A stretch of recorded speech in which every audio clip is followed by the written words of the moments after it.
Vous n'allez pas sortir en faisant le tour, vous devez traverser. Ne passez pas votre vie à tourner autour de la même montagne. Il est temps de sortir de la routine. C'est quoi la routine? Une tombe sans fin. Restez avec nous dans Jouissez de votre vie.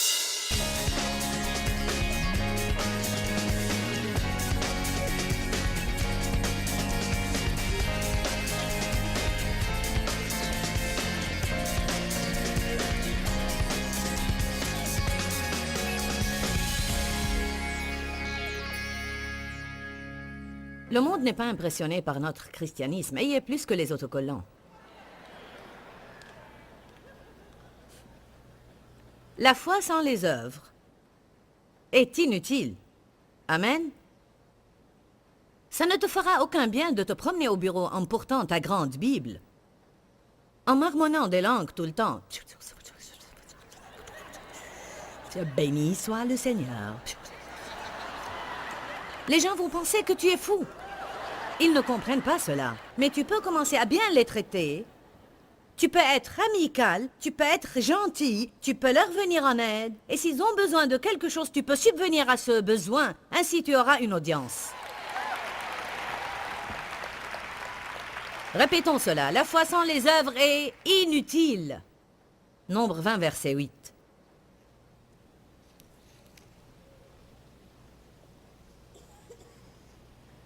L'Éternel parla à Moïse et dit, « Prends le bâton et assemble la communauté.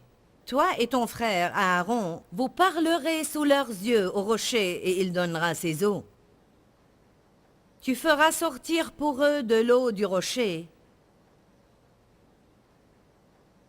et tu abreuveras toute la communauté et tout le bétail. » Il a dit, « parle au rocher pour qu'il donne ses eaux. » Le verset 9 dit, Moïse prit le bâton qui était devant l'Éternel comme l'Éternel le lui avait ordonné. Moïse et Aaron convoquèrent l'assemblée en face du rocher. Et Moïse leur dit, « Écoutez donc, rebelles. » Il était en colère contre eux, car si vous lisez les premiers versets du chapitre 20, vous découvrirez pourquoi ils critiquaient Moïse et ils se plaignaient, ronchonnaient et murmuraient. Alors, Moïse ressentit une forte colère contre eux, ce qui a endurci son cœur. Murmurer, ronchonner et les émotions négatives endurciront votre cœur. Et quand il est dur, vous ne pouvez pas entendre de Dieu. Vous entendez de vous-même. Alors Dieu a dit, parle au rocher. Et Moïse prit le bâton et frappa le rocher. Il ne paraît pas qu'il y a un mal ici. En fait, il sortit de l'eau. Nombre 20, 11. Puis Moïse leva la main et frappa 2 fois le rocher avec son bâton. Il sortit de l'eau en abondance, et la communauté but, et le bétail aussi. Alors l'Éternel dit à Moïse et à Aaron, « Parce que vous n'avez pas cru en moi, pour me sanctifier aux yeux des Israélites, vous ne ferez pas entrer cette assemblée dans le pays que j'ai promis de lui donner. » La seule chose que Moïse voulait faire plus que tout, c'était les faire entrer dans la terre promise. Et voici qu'il reçoit maintenant un jugement qui paraît injuste comparé à l'offense. Pourquoi cela? Car on demandera beaucoup à qui l'on a beaucoup donné. Moïse avait une grande autorité, il avait une grande puissance avec Dieu. Il était l'ami de Dieu et Dieu lui parlait et faisait de merveilleux miracles à travers lui. Dieu s'attendait à ce qu'il fasse ce qu'il lui a dit de faire. Allez maintenant. Parfois, on offense le Saint-Esprit s'il nous demande de faire quelque chose et on ne le fait pas. Il s'arrête alors qu'on continue. Maintenant, on se trouve là et on se demande pourquoi Dieu n'est plus avec nous. Nous sommes comme Samson. J'ai cru que sa puissance était toujours sur moi. Puis on arrive à un endroit où on n'a pas besoin d'émotion. On a besoin de la puissance du Saint-Esprit et on trouve qu'elle n'est plus là. Il y a une différence entre les émotions et la réelle puissance du Saint-Esprit. Amen. Une des raisons pour lesquelles Moïse a frappé le rocher, c'était que Dieu lui avait demandé de le faire auparavant. Et si on n'est pas sensible à Dieu, on fera ce qu'il nous a demandé de faire auparavant et non pas ce qu'il dit maintenant. Pourquoi? Car on suppose et on présuppose, comme j'ai dit hier, on n'écoute pas vraiment. On présume qu'on sait ce que Dieu veut. Hébreux chapitre 4, verset 3. nous qui avons cru en Dieu, compté sur lui et lui ont fait confiance, nous entrons dans le repos. Alors Dieu dit que quand on croit en lui, c'est-à-dire quand on lui obéit, on entre dans son repos. Je ne peux rester dans le repos de Dieu que lorsque je crois en lui. Et quand je crois en lui, je lui obéis. Alors si nous sommes désobéissants dans notre vie, nous allons être toujours dans le désarroi. Et nous n'allons pas être stables dans notre fort intérieur. Nous n'allons pas nous étendre en paix le soir. Parce que ces choses-là nous dérangent. Je crois que beaucoup de personnes ont beaucoup de choses qui les dérangent et ils blâment ceci et cela. Et qu'il y a beaucoup de personnes qui sont malheureuses et elles blâment les autres dans leur vie. Tu dois me rendre heureux et tu dois me rendre heureux. Mon travail ne me rend pas heureux. Si j'avais une meilleure maison, j'aurais été heureuse. Et si les gens me traitent bien, j'aurais été heureuse. Alors que ce n'est rien de tout cela. C'est quelque chose en vous, entre Dieu et vous. Très bien, environ 25 personnes apprécient cela. Allez, j'ai passé par tout cela. J'attribuais à Dave la responsabilité de tout. Je suis experte dans le blâme, et je disais, si j'avais plus d'argent, si mon ministère se développait, si Dave ne regardait pas beaucoup de jeux de sport. Avez-vous expérimenté cela? C'était la faute de tout le monde, sauf la mienne. C'était toujours la faute de tout, sauf que je ne faisais pas ce que Dieu me disait de faire. Eh oui. Peut-être quelqu'un vous offense dans votre vie, mais Dieu veut vous apprendre à ne pas adopter une mauvaise attitude à cet égard. Eh bien, ceci n'est pas juste. Il me confronte à moi, pas à eux. C'est vous qui allez être bénis, pas eux. Vous savez qu'il y a à obéir en premier la personne qui est plus spirituelle.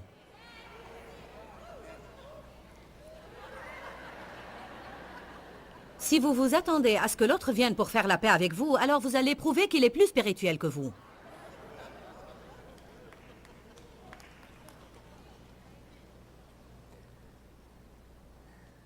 Hébreux 4, 5 à 7. Ils ont négligé leur part de responsabilité. Quand il a dit « Ils n'entreront pas dans mon repos ». Par notre désobéissance, on n'entrera jamais dans le repos de Dieu. Il demeure donc établi qu'il y a une promesse et que certains doivent entrer dans ce repos. Or, ceux qui ont les premiers entendu cette bonne nouvelle et qui ont eu cette occasion ne se l'ont pas appropriée et ne sont pas entrés dans ce repos à cause de leur désobéissance.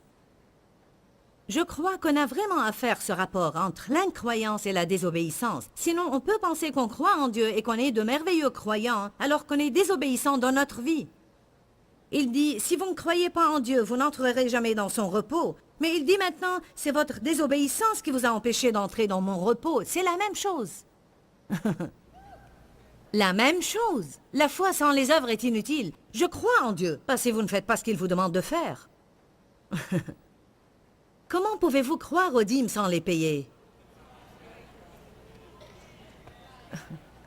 Comment pouvez-vous croire au pardon sans pardonner?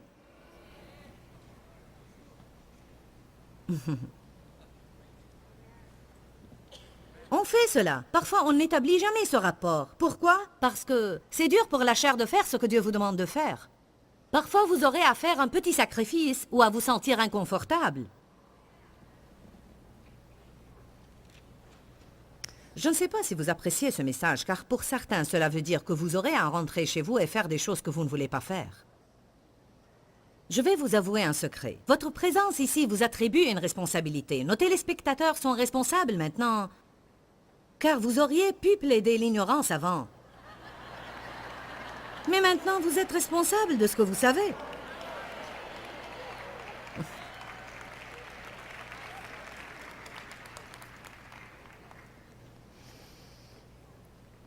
Le psaume 95 dit la même chose. On ne va pas lire toutes ces écritures, mais elles disent « Ils ont endurci leur cœur et ont perdu la sensibilité à la voix de Dieu. »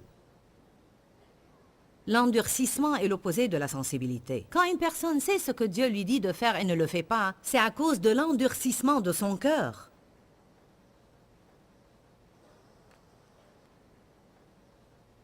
Je peux vous lire plein d'écritures tout au long de la Bible et vous dire que leur cœur était endurci parce qu'ils murmuraient, ronchonnaient, se plaignaient et critiquaient. Une des choses qui vous garde le cœur ouvert, tendre et sensible envers Dieu, c'est d'être abondant en actions de grâce et en louange. Vous m'entendez? Tout simplement abondant en actions de grâce et abondant en louange. C'est une des choses qu'on est censé faire selon 1 Thessaloniciens 5, 18. Rendez grâce en toutes choses, car c'est à votre égard la volonté de Dieu en Jésus-Christ. Le verset suivant dit « N'éteignez pas l'esprit ». Éteindre l'esprit ne veut pas dire seulement ne pas permettre au don de l'esprit d'agir, alors que c'est ce qu'on m'a appris il y a des années. Parce que le verset suivant dit « Ne méprisez pas les prophéties ». Et c'est une des façons dont on éteint l'esprit. Mais aussi on éteint l'esprit quand on murmure, ronchonne, se plaint et critique. Et quand notre cœur commence à être endurci. Les Israélites avaient les cœurs endurcis, et tout ce qu'ils faisaient à travers les déserts, c'était désobéir, désobéir, désobéir et désobéir. Dieu dit, faites ce que je vous dis de faire, c'est pour votre bien. Je vous dis ceci pour votre bien, et il lui désobéissait et confrontait des problèmes. Je vous dis ceci pour votre bien, il lui désobéissait et confrontait des problèmes. Pourquoi les Israélites étaient-ils insensibles à Dieu? Parce qu'ils n'arrêtaient pas de murmurer. On n'aime pas cette manne. Si seulement Moïse ne nous avait jamais sortis de là. Il fallait rester en Égypte. On aimait les oignons et l'ail. Ils avaient sûrement des problèmes si c'était tout ce qu'ils voulaient manger. Amen. Oui, c'est vrai. On était dans l'esclavage là-bas. Et en la base, on était serviteurs du diable. Mais au moins, on avait nos oignons et...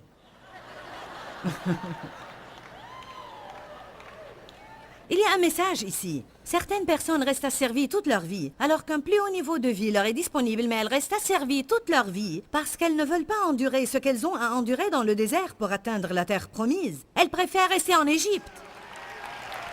Certaines personnes resteraient en Égypte au lieu de confronter leur vérité. Elles vont toute leur vie attribuer la responsabilité de tout aux autres. C'est ta faute, c'est ta faute. Et Dieu essaye de vous confronter.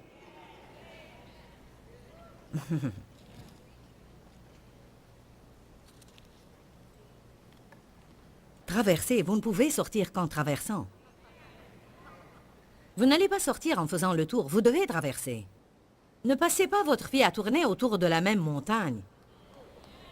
Il est temps de sortir de la routine. C'est quoi la routine? Une tombe sans fin.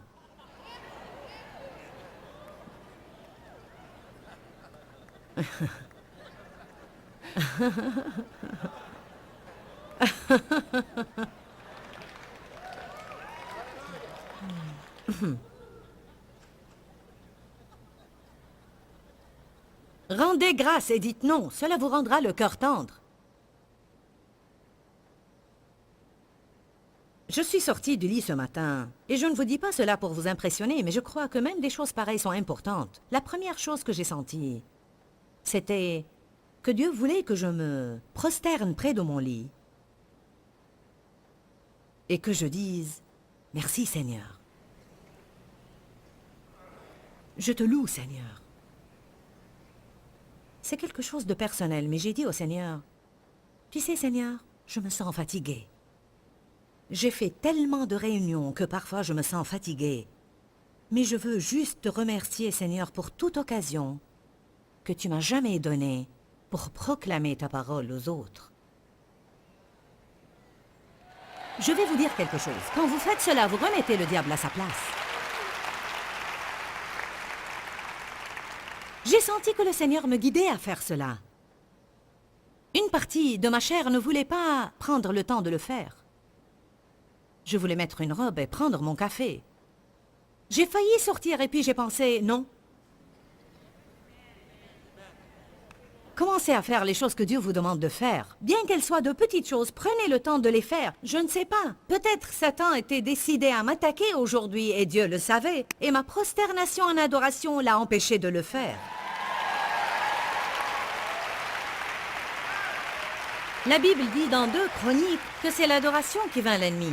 Dieu dit, ce n'est pas votre combat, mais le mien. Prenez vos positions, tenez-vous ferme, et vous verrez la délivrance que Dieu vous accordera. Leur position était de tomber sur leur face et adorer Dieu. Je me demande combien de fois on remporterait une grande victoire si tout simplement on l'adorait et le remerciait. Si on disait simplement « Merci Seigneur », nos cœurs resteraient tendres. Je sais qu'il y a certainement des personnes dans cette salle qui passent un long temps à murmurer et ronchonner. Je suis passée par cela l'année passée. Et je vous dis, je ne suis pas tombée dans un piège pareil pour un long moment parce que je suis avertie et j'ai une révélation concernant les murmures et les ronchonnements. Et je vous dis, Dieu a commencé à établir ma culpabilité.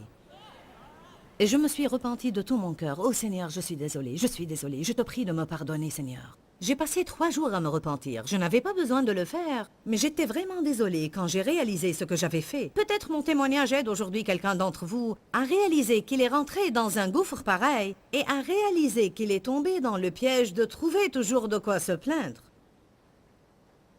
C'est le moment de se repentir et d'obéir à Dieu de nouveau. Et notre obéissance consiste en quelque sorte à rendre grâce et à adorer le Seigneur. Deutéronome 6, 17-18 dit « Observez mes commandements afin que vous soyez heureux et bénis. » Une des choses qui endurcissent notre cœur sont les émotions négatives. Surtout, donnez toujours libre cours aux différentes émotions négatives. Comme la colère, par exemple. Je crois que si quelqu'un est de mauvaise humeur et il n'apprend pas à discipliner sa colère, et il donne toujours libre cours à sa colère, il en arrivera au point où son cœur sera endurci et il sera insensible aux interventions de Dieu. Amen. Le fait d'être agacé tout le temps et d'être frustré tout le temps endurcira votre cœur. Ce n'est pas qu'on ne va jamais avoir ces sentiments. Il m'arrive parfois de m'énerver, mais la Bible dit que le soleil ne se couche pas sur votre colère. En d'autres termes, quand vous vous énervez de quelqu'un, vous devez surmonter cela. Quand quelqu'un vous offense, vous devez surmonter cela. Voici une bonne parole aujourd'hui. Surmontez cela. Surmontez cela et suivez le plan de Dieu pour votre vie. Vous avez blessé mes sentiments. Surmontez cela. Vous m'avez offensé. Surmontez cela. Je suis en colère contre eux. Pardonnez-leur. Sinon, vous allez vous-même payer le prix et non eux. Je dis cela tout le temps et je vais vous le dire aussi. Ne pas pardonner, c'est comme prendre un poison espérant que votre ennemi meure. Mais vous empoisonnez votre vie. Pourquoi rester en colère contre quelqu'un qui jouit de son temps et qui s'en fout si vous êtes en colère? Pensez à cela, soyez un peu raisonnable. La puissance de l'obéissance. Allez à Romains 5, verset 19. En réalité, c'est une merveilleuse écriture. Et j'espère qu'elle convaincra quelqu'un d'entre vous. Si jamais vous n'êtes pas déjà convaincu. Certains le sont tellement qu'ils se demandent s'ils pourront sortir d'ici.